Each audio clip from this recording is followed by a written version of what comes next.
Okay guys, here we are. It took me a long time to do this because I don't have that great of a back anymore. So I mean, I had to do a lot of sitting down in between, but I now have separate areas for everything. I know I showed you that lead. This is some of the stuff that was poured up already.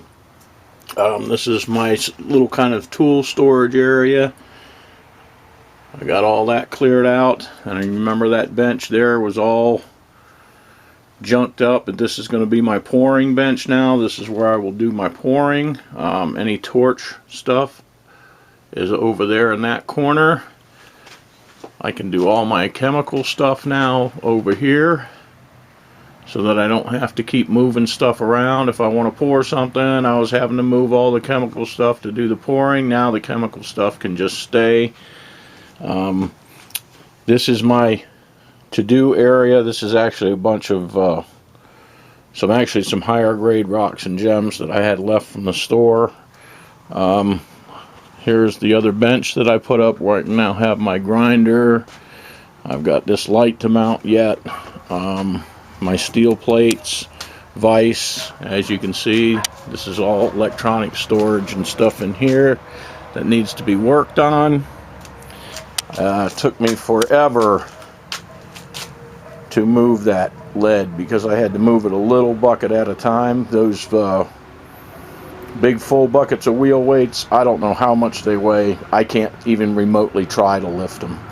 So anyhow, I got that moved. That actually took me about a day to dig them out because the buckets they were in were just falling apart. So these two up here, this front two little buckets are actually the newer ones. There's going to be some steel weights in there. There's probably going to be some tin.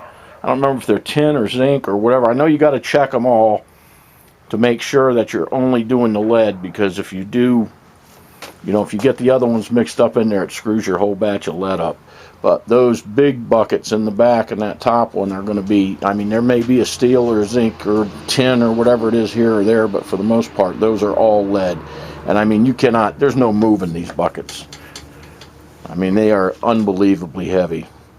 That right there is some natural copper ore that I dug in New Mexico. I'm actually going to try and do an experiment with that one day. I'm going to try and smelt some of it out, and then we'll do a little refining video on it. I do have this light to put up yet, but everything is now organized. My outside table still has to be done and cleaned and turned. But as you can see, everything has its place. There's my chemical area over there. Again, the torch area. And then this is where all my glass is, and the chemicals that I'm currently using, and the stuff that is working. So guys, after, I don't know, 2 weeks, I guess, 2.5, 3 weeks, I finally got this thing done. It was really something. Oh, and there I got my big tumbler set up down there in case I'm going to use it for crushing, for a ball mill. But I mean, it was a job. It was a job for me. My back, just like I said, it just isn't what it used to be.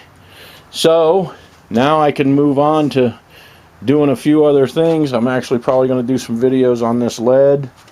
I still have Les's stuff up here working. I'm going to probably have to change that acid out. It's been up there a month, so it's going to be ready to be changed. I think looks like one, maybe everything's dissolved in, and I think there's a little bit left in this other one. I started these pins 3 or 4 about 3 weeks ago. I haven't even touched them, the fingers from this. So I've stirred them maybe once or twice. You can see that the foils are coming off. So we're going to get back to work on some stuff. So guys, I just wanted to let you see how everything looks now, with everything in its place and a place to do each individual thing that I do. So I will see you guys in the next video. Y'all take care.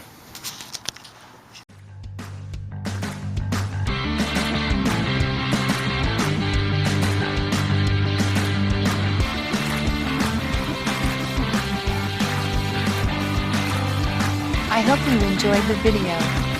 See you next time.